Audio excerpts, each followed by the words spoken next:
Fahmi ya. Jadi sekarang kita masih ada di seri IELTS online nih. Kemarin kita udah bahas overview dan identifying distractors.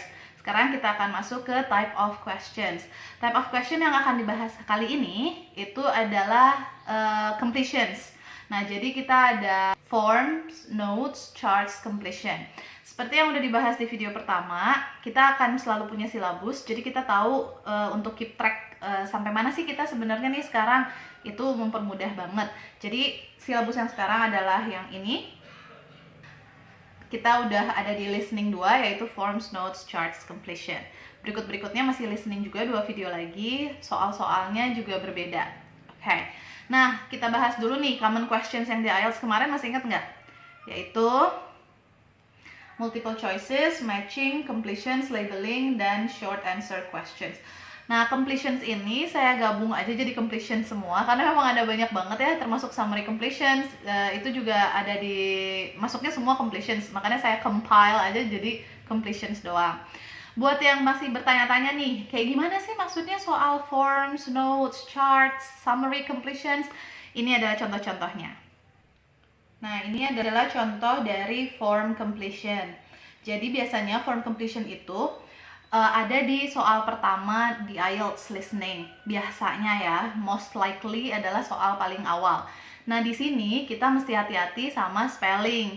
Karena kan kalau form completion itu pasti ada ngisi nama, alamat, atau nomor handphone, atau nomor postcode, what you don't say PO box, right? Nomor kode pos, right? So, jadi kita mesti hati-hati banget, mesti teliti banget ngedengarnya kayak gimana, dan beware of distractors yang namanya corrections. Masih inget kan? Jadi pertama disebutnya apa, and then he or she make a correction in between the conversation. So, be aware of that, okay? Berikutnya ada contoh note completion. Nah, ini biasanya ada di tengah-tengah sih, nggak selalu di awal. Lalu ada table completion, dan flow chart, dan terakhir summary completion. Summary completion ini biasanya ada di akhir-akhir, jadi nggak selalu ada di awal, nggak selalu ada di paling awal, paling pertama, itu biasanya di tengah atau nggak di akhir. Nah, itu adalah contoh-contoh dari soal-soal completions. Kita akan bahas satu-satu gimana cara tackle all those questions. Tapi basically, tipsnya adalah yang ini. Always read the instructions carefully. Nah, kenapa kita harus baca instruksinya hati-hati banget, harus jangan ceroboh? Karena instructionsnya itu kadang-kadang berbeda-beda. Contohnya nih, kita lihat lagi ya, balik lagi. Nih, complete the notes below by writing no more than 3 words in the spaces provided. Artinya, kita harus menulis jawaban hanya 1-3 kata, nggak boleh lebih. Misalnya nih, kita kelebihan gara-gara naruh is atau are atau or the, itu bakal langsung jadi salah karena maksimal harus 3 kata. Ini berubah-ubah juga loh instructionsnya, nggak selalu 3 kata, kadang-kadang 1, kadang-kadang 2, atau kadang-kadang kayak yang ini, choose no more than 2 words and or a number. Nah, kalau ada instruksi kayak gitu, artinya boleh nggak kalian kalau isi cuma 1 kata? Yes, okay, that's alright. 1 kata, 2 kata maksimal, boleh. Terus kalau misalkan jawabnya 1 kata dan 1 nomor, misalkan nomor handphone dan nama, that's also okay. Karena and or a number. Jadi boleh masing-masing, boleh juga dua-duanya. Tapi words-nya nggak boleh lebih dari 2, gitu. Jadi hati-hati pas baca instructions, okay? Next, recognize paraphrase. Nah, ini kayaknya nggak bakalan berhenti kita menekankan bahwa paraphrasing di IELTS itu sangat penting. Di IELTS, kalau untuk listening, itu akan banyak paraphrase dari audionya. Jadi pertanyaan dan audio itu nggak sama kata-katanya. Reading biasanya itu jawaban yang diparaphrase. Jadi apa jawaban yang ada di reading passage akan berbeda dengan summary completion, let's say di reading. Itu wordingnya tuh akan sedikit berbeda. Jadi penting banget. Bahkan di writing dan speaking pun paraphrasing itu sangat penting. Karena pas speaking, we have to paraphrase the question from the examiners. Dan untuk di writing, tentu saja kita harus paraphrase dari pertanyaan yang dikasih di soal. Gitu. Oke, tips ketiga. Words in the table are there to guide you. Nah, ini contohnya adalah yang ini. Jadi ada day of arrival di sebelah kiri, subject, number of books to read, day of first lecture. Dan ada nama Tim dan Jane. Artinya kita harus expect untuk mendengarkan penjelasan tentang kedua orang ini, Tim dan Jane. Nah, satu lagi yang harus diperhatikan adalah nomornya. Jadi biar kita tahu urutannya seperti apa, apakah dari kiri ke kanan, atau dari atas ke bawah, atau satu-satu, atau gimana. Nah ini nih nomornya penting banget. Ini kan nomor 21 di sini, 22 ke sini, 23 sebelahnya, 24 dan 25. Jadi flow dari audionya itu kita sudah tahu akan seperti apa. Dan mana jawaban yang akan ditanya, the answers that is expected, you already know which one is asked, kayak gitu. Dan terakhir adalah watch your spelling. Nah, ini sih yang paling krusial. Kenapa? Karena kalau kadang-kadang kita tuh suka nulis kurang S di belakangnya atau kelebihan S, itu tuh bisa banget bikin kita jadi salah. Contohnya nih, misalnya kita mau bilang chairs, tapi si audionya padahal ngomongnya chair without the S. Itu tuh langsung otomatis bakalan salah jadinya jawaban kita. So, paling sering untuk orang Indonesia itu adalah assist di akhir, karena kita nggak punya itu kan di bahasa Indonesia. Jadi kayak telinganya tuh kurang aware of that. So be really careful with that, okay? Salah satu cara untuk melatih gimana kita supaya bisa menjawab form completions, note completion, dan charts completion atau summary completions ini adalah dengan prediction.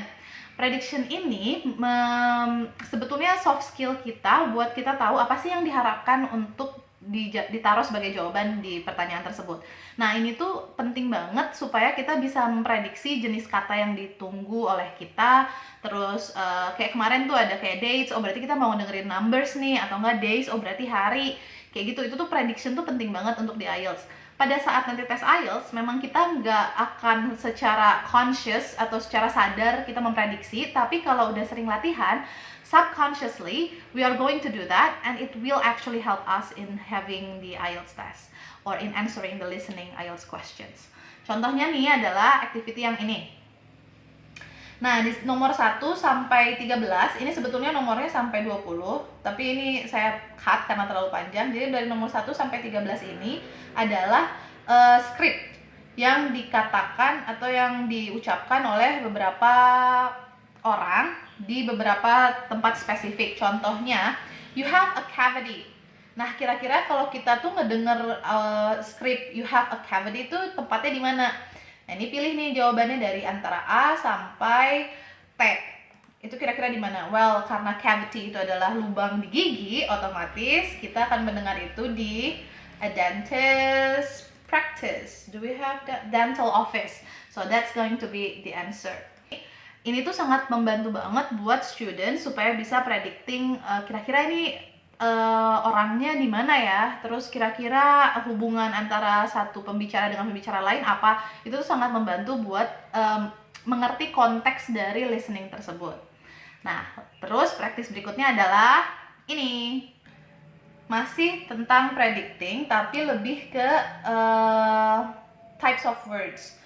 Jadi contohnya nomor 1 nih, ada pertanyaan dan ada gap. Nah, kita lihat yang diharapkan itu berarti nomor 1 adalah a number. Nah, terus nomor 2 takes about, berarti kan kayak jam mungkin atau menit, waktu gitu kan, time. Ketiga, observe the bla bla bla returning home. Ini berarti noun, ada sebuah kata benda di sini yang harus kita isi. Dan terakhir, watch seals from bla bla bla or through telescopes. Nah, berarti ini adalah a place yang diharapkan didengar.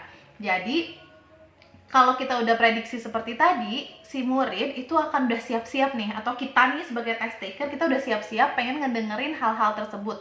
Jadi begitu kalau ada cue dari audionya ngarah-ngarah ke sana, kita langsung kayak, oh oke, nih bentar lagi nih jawabannya, so we need to listen really carefully. Kayak gitu.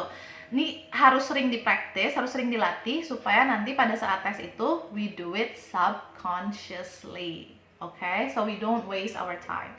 Alright, contoh dari praktis berikutnya. Prediksi apa, type of words apa yang diharapkan, dan sebenarnya jawaban yang betulnya itu apa. jawaban yang dikatakan oleh si speaker atau dari audionya. Ini contohnya. Dan contoh berikutnya adalah table completion. Nah, untuk table completion, kayak yang tadi saya udah bilang, kalau di table completion itu kita lihat headingsnya dulu, apa aja tuh yang kategori apa aja yang bakal disampaikan. Berikutnya kita lihat nomornya, urutannya kemana, apakah ke samping atau ke bawah. Karena itu penting banget buat kita ngikutin flow of the audio. Nah, kita lihat contoh yang ini. Ini flow-nya ke samping. Jadi dari pertama mungkin penjelasannya akan dikatakan type of ticketnya apa, harganya berapa, keuntungannya apa, dan syaratnya apa. Lalu berikutnya type of ticket yang lain. Nah, tadi kan di tips sudah ada tuh yang dibilang kalau kita harus perhatiin words on the table because it actually helps to answer the questions. Contohnya, type of ticket kita udah ada adult dan ada group. Nah, berarti ini kira-kira apa nih? Children kah mungkin? Atau apa? Itu jadi kita lebih memperhatikan di situ. Terus di yang nomor 4 ini ada kalimat must have a something. Berarti ini adalah noun. Terus must pay something for number 6 berarti harga. Price includes another noun. Itu jadi kata-kata yang ada di table ini sangat-sangat membantu. Jadi kita harus perhatikan, dan juga kenapa kita harus perhatikan, jangan sampai kita ngulang. Contohnya must have a candle. I don't know why candle, but anyway. Jadi jangan sampai nanti di lembar jawaban kita tulis a candle lagi, karena akan salah, karena kan e-nya di sini sudah ada. Jadi hanya candle yang sebenarnya dibutuhkan di jawaban situ. Nah, itu kenapa kita mesti hati-hati dalam membaca soal dan instructions. Karena whatever the word is, even one letter matters in IELTS gitu. Kayak tadi tuh yang si assist tadi, itu penting banget. Jadi jangan sampai kita salah gara-gara hal-hal sepele seperti itu. Oke. Nah, untuk si latihan-latihan ini bakalan saya share di kolom descriptions linknya. Jadi kalian bisa cobain audionya sendiri. Karena kalau direkam juga kelamaan juga ya. Dan kalian bisa cobain sendiri juga di rumah, lebih enak. Itu saya udah siapin semuanya di slides ini. So you just have to click and download it and try it yourself. And good luck with the practice. Don't forget, keep on practicing. Kalau ada tambahan, ada masukan, silahkan tulis di kolom komen. Dan jangan lupa like dan subscribe video kita. Okay, I'll see you later on our next video. Bye-bye.